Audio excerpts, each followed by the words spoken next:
In a peaceful village, surrounded by green hills, lived a boy named Madhav. He was kind-hearted, innocent, and full of dreams. Like many young boys, he wanted a better life for his family. But one day, a misunderstanding changed everything. One evening, Madhav was watching television with his family. A spiritual teacher was giving a discourse about Lord Rama. The teacher said, "The name of Lord Rama has immense power. Chant it with faith and your life will begin to change." Madhav listened carefully, but he only understood half of the message. A thought entered his mind. If chanting Lord Rama's name can change my life, then I should do that. From that day onward, Madhav made a decision. Every morning before sunrise, he sat beneath the village banyan tree. Closing his eyes, he chanted, Ram, Ram, Ram. Hours passed. Still he chanted, Ram, Ram, Ram. At first, everyone was happy. His mother thought he was becoming spiritual. His grandfather smiled proudly. But slowly, things began to change. Madhav stopped helping his mother. He stopped studying. He stopped working in the fields. Whenever someone asked him to help, he would simply smile and say, Lord Rama will take care of everything. Then he would return to chanting. Days became weeks. Weeks became months. But nothing changed.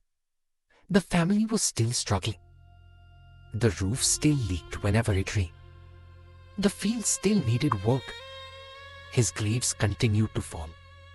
He realized the situation of his home, and for the first time, doubt entered his heart. One evening, Madhav sat alone beneath the banyan tree. The sun was setting behind the hills. The village was quiet, but inside his heart, there was a storm. He looked toward the small temple of Lord Rama. His eyes slowly filled with tears. For months he had chanted. For months he had believed.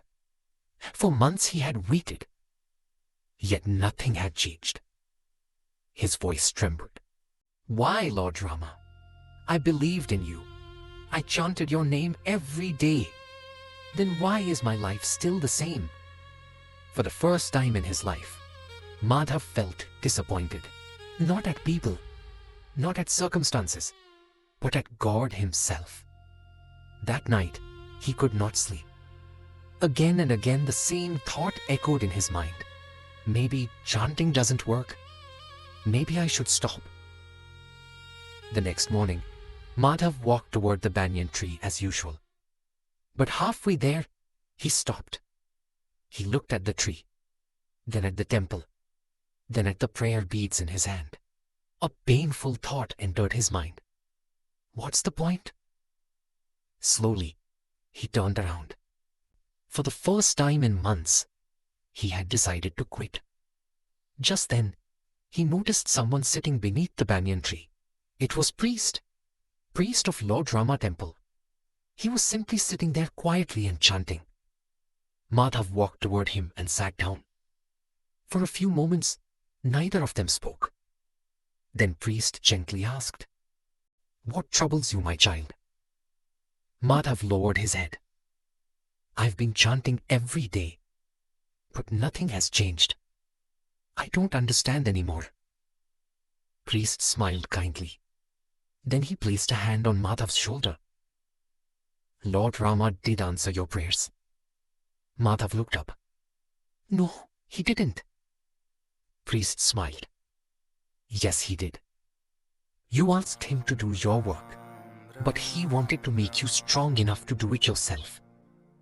Madhav remained silent. Priest continued. Tell me, did Lord Rama spend his life sitting idle?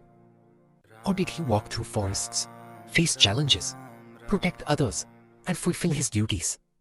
Madhav slowly nodded. Priest's voice became firm. Prayer is not a replacement for action. Prayer gives strength for action. Prayer gives courage. Prayer gives patience. Prayer gives clarity, but the work must still be done by your own hands. Then priest spoke words Madhav would never forget. If you only pray and never act, nothing changes. If you only act and never calm your mind, life becomes difficult. But when prayer and hard work walk together, amazing things become possible. For the first time, Madhav understood. The problem was never chanting. The problem was his misunderstanding. The next morning, Madhav woke up before sunrise. He sat beneath the banyan tree, closed his eyes and softly chanted, Ram, Ram, Ram. But this time, when the prayer ended, he stood up and went to work. He helped his mother. He studied sincerely. He worked in the fields. He fulfilled his responsibilities. Whenever he felt tired, he softly repeated, Ram, Ram, Ram. And somehow he always found the strength to continue. Months passed. Then one year, a terrible drought struck the village. The wells began drying up. The fields turned brown. Farmers became worried. Fear spread everywhere. Many people lost hope. But Madhav remained calm, not because he had no problems, but because prayer had taught him how to face problems. Instead of complaining, he searched for solutions. One day, while exploring the hills outside the village, he discovered an old abandoned canal hidden beneath weeds and stones. Suddenly, an idea came to his mind. If the canal could be restored, rainwater could reach the village fields again. Excited, he shared his idea. But the villagers laughed. That's impossible. You're wasting your time. That canal has been dead for years. Even some of his friends mocked him. For a moment, the old Madhav would have given up. But not this Madhav. Every morning he prayed. Every day he worked. Stone by stone, day by day, week after week. Slowly, a few villagers joined him. Then, a few more. Together they worked tirelessly. Finally, after many weeks, the canal was ready. Then one evening, dark clouds appeared in the sky. The first drops of rain began to fall. Everyone watched anxiously. Rainwater rushed through the restored canal, flowing directly toward the village fields. The dry land drank the water. Within weeks, green crops began appearing again. The village had been saved. Joy returned.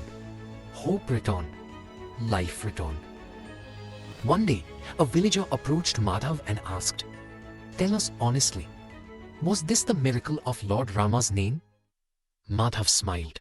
Then he answered, "The name of Lord Rama did not clear the canal. The name of Lord Rama gave me the strength to keep clearing it. It gave me patience when people laughed at me. It gave me courage when I wanted to quit. It gave me hope when everything seemed impossible. The miracle happened inside me first." The villager stood silent, and slowly everyone understood. Prayer was never meant to replace effort. Prayer was meant to strengthen the person making the effort. And from that day onward, many villagers began chanting the name of Lord Rama, not to escape their responsibilities, but to perform them with greater faith, courage, and peace, because they had learned a lesson they would never forget. True prayer does not make life easier. It makes you stronger. And when faith and hard work walk together, ordinary people can achieve extraordinary things. Love.